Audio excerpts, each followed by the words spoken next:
आयुष्यात एखादी चूक घडते, पण ती चूक किती मोठी असते त्यावर त्याचे परिणाम अवलंबून असतात. अशाच एका तरुणाच्या चुकीमुळे घडणाऱ्या नाट्यमय परिणामाची थरारक कहाणी RD 21 मार्च रोजी संपूर्ण महाराष्ट्रात प्रदर्शित होत आहे. या चित्रपटाची अधिक माहिती देण्यासाठी पत्रकार परिषद संपन्न झाली.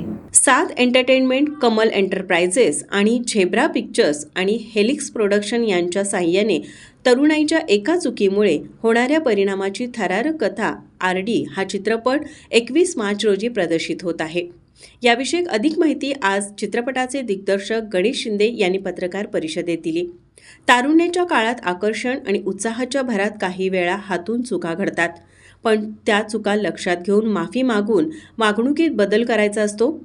चुकीबद्दल माफी न मागितल्यास भविष्यात त्याचे विचित्र परिणाम होऊ शकतात. अशाच परिणाम थरारक गोष्टी RD या चित्रपटात मांडल्या आहेत. नक्कीच हा चित्रपट प्रेक्षकांना ॲक्शन थ्रिलर अशा प्रकारात भरपूर मनोरंजनाचा अनुभव देऊन जाईल असं मत चित्रपटाचे दिग्दर्शक गणेश शिंदे यांनी व्यक्त केले. यावेळी सहनिर्माते ऋग्वेद टेंगळे, शिवराज पवार, अभिनेत्री अवंतिका कवठेकर यांच्यासह चित्रपटाचे टीम उपस्थित होती.